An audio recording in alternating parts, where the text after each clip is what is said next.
Olá, tudo bem, galera do sexto ano? Então, eu sou a professora Edviges e estamos aqui para mais uma aula de Geografia.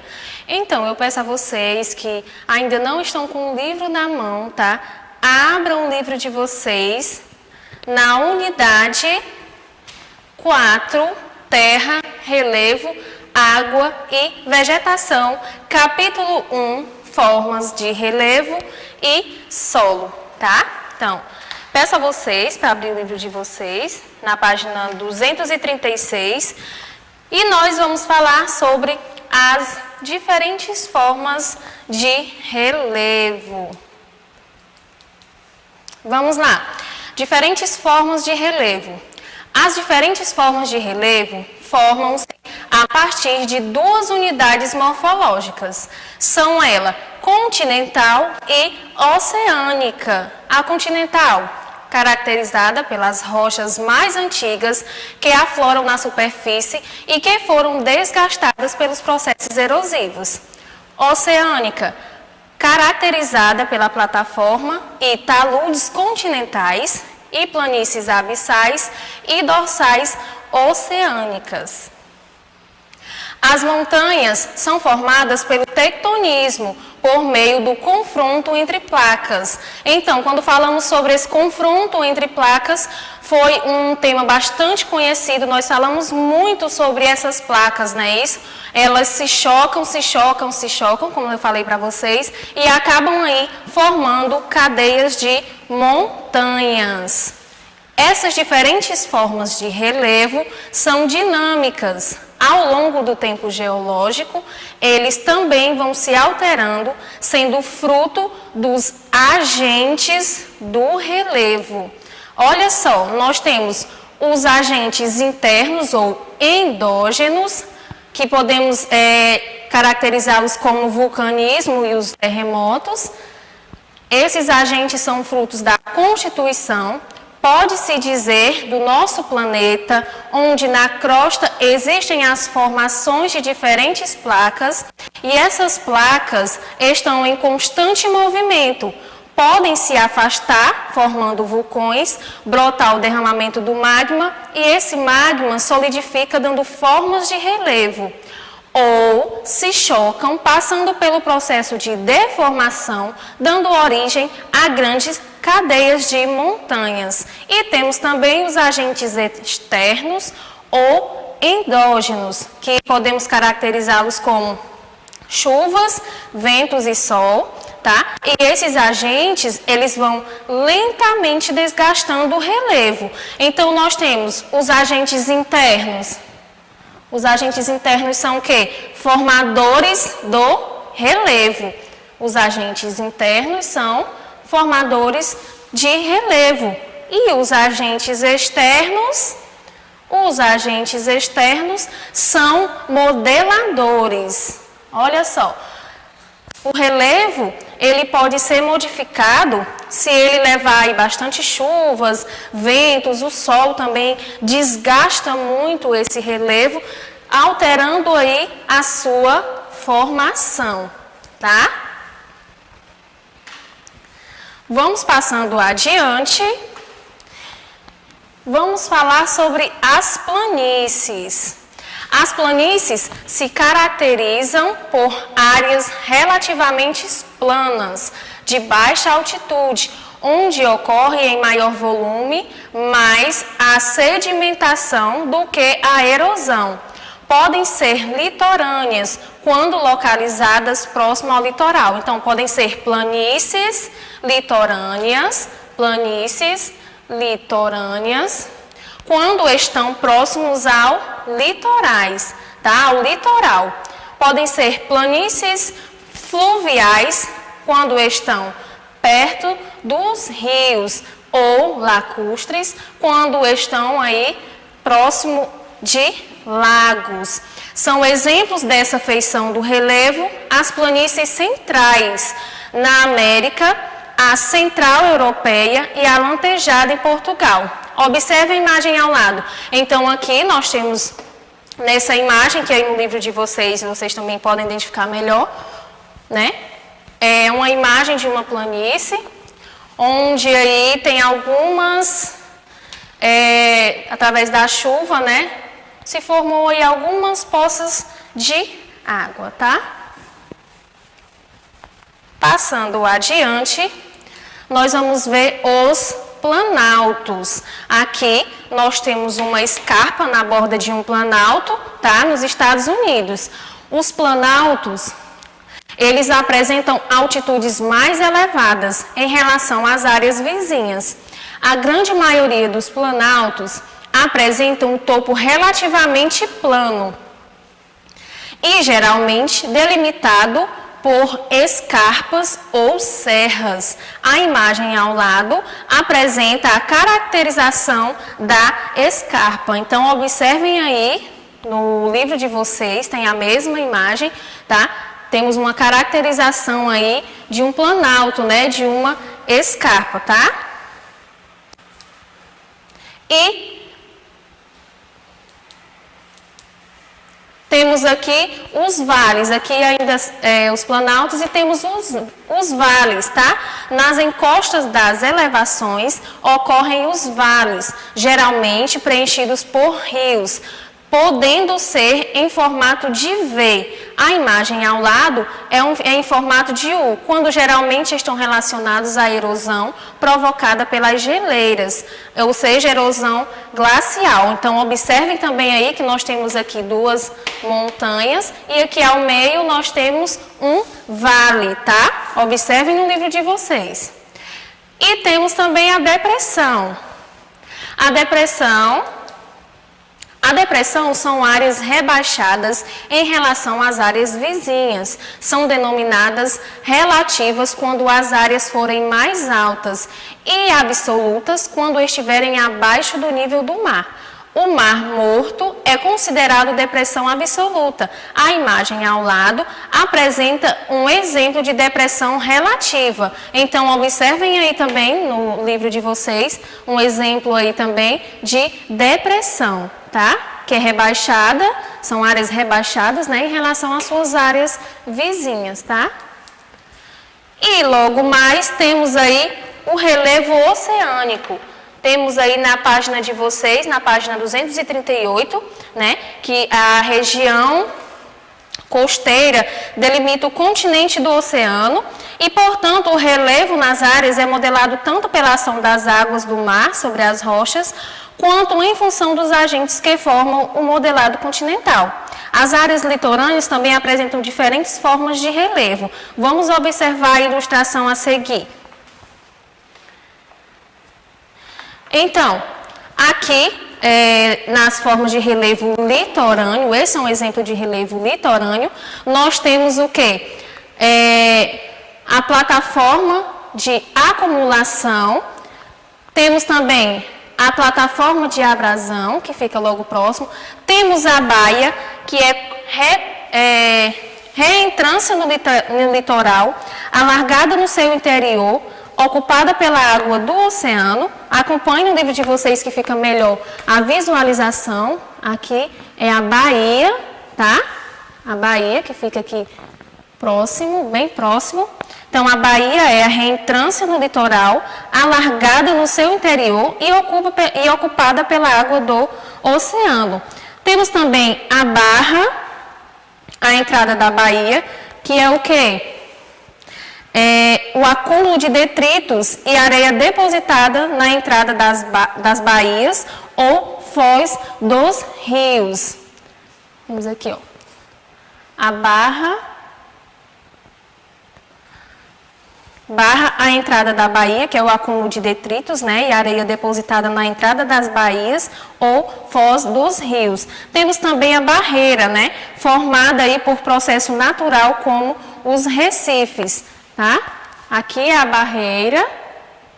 O que temos aí na barreira? É formada por processo natural, como os recifes. E também temos o cabo, que é uma porção de terra que se projeta para o mar. Temos aqui o cabo, observe no livro de vocês, que temos aí nesse cabo uma porção de terra que se projeta para o mar. E o costão também, né, que é uma costa íngreme, geralmente rochosa, em contato com o oceano. É aí o costão. Vamos identificar no livro de vocês onde está. O que ele faz aí? É uma costa íngreme, que geralmente rochosa, e está em contato com o oceano. E temos a duna também, elevação composta de areia, formada pela ação dos ventos. Aqui a duna, ela é o quê? Elevação composta de areia formada pela ação dos ventos. Então, eu trouxe nesse slide essas características, mas no livro de vocês nós ainda temos aí a laguna, a praia, tá? Deem uma olhadinha também. E agora nós vamos falar sobre as diferentes formas de relevo oceânico. Trouxe aqui um exemplo para vocês também. Acompanhe no livro de vocês, na página 239, né? Que o relevo oceânico também apresenta diferentes formas, tá? Nas regiões mais profundas, podemos perceber que existe uma diversidade de muito relevo, certo? Nós podemos identificar aqui o nível da água. Aqui, nós podemos identificar o nível da água. Observem aí no livro de vocês. Tá? Temos aqui 2 continentes. Temos 2 continentes. No meio temos uma porção do mar. No meio. E também aparecem também as formas submarinas. Tá? Observem no mapa no livro de vocês. Temos os continentes. Aqui para vocês. Temos os continentes, uma porção do mar e também as formas submarinas. Vamos ver aí, vamos ter o continente aqui. Aqui nós temos o continente, aqui nós temos a praia, né, ou a areia da praia. Observem melhor aí no livro de vocês. E a outra parte que não é tão profunda, mas alagada, conhecida como plataforma continental. Aqui, ó. Observem aí também no livro de vocês. Aqui, tá? Não é tão profunda, mas já é coberta por água e leva o nome aí de plataforma continental. Muito importante essa plataforma continental. Por quê? Pois é onde parte das atividades humanas, né, são realizadas, como o turismo, a pesca e também a extração de minerais, tá? Então, a plataforma continental, a área de transição entre o continente e o oceano, chegando até 200 metros de profundidade. Temos também a talude continental. Olha só, está mais um pouco afastado aí da plataforma continental e temos a talude continental, apresenta acentuada declividade, iniciando após a plataforma, olha só, após a plataforma, podendo chegar a 2.000 metros de profundidade. Talude continental. Observe no livro de vocês onde fica a talude continental. E temos as ilhas oceânicas. As ilhas oceânicas. Observem aí também no livro de vocês. São elevações que ultrapassam o limite das águas oceânicas, tá? As ilhas oceânicas são elevações que ultrapassam o limite das águas oceânicas. E temos também aí a planície abissal ou bacia oceânica. Olhem no livro de vocês, planície abissal ou bacia oceânica. Olha só onde é que fica. O que ela faz? São áreas extensas, planas, com mais de 5.000 metros de profundidade. Aí é a planície abissal. Temos Cordilheira Oceânica, Vejam só aí no livro de vocês onde fica a cordilheira oceânica. Vamos ver aí o que é. Elevações no oceano. A maioria dessas elevações não ultrapassa o limite das águas, isto é, não formam as ilhas. E também nós temos aí a fossa abissal. Como nós falamos muito aí de placas tectônicas, tá? Podemos aqui falar que essa fossa abissal pode ter sido aí o afastamento, né, das placas tectônicas, formando aí essa fossa abissal, tá? Áreas com significativas profundidades. A fossa das Marinhas, localizada no Oceano Pacífico, próximo das Ilhas Marianas, é o local mais profundo dos oceanos, com mais de 11.000 metros, tá? Então, aqui pode-se dizer que foi um afastamento de placas tectônicas, tá bom? E agora, no próximo slide, nós vamos falar sobre o quê? Vamos falar sobre o solo, né? Que ele vai se formando lentamente, tá? E, então, como é que se dá esse processo de formação dos solos? Mediante ao tempo geológico.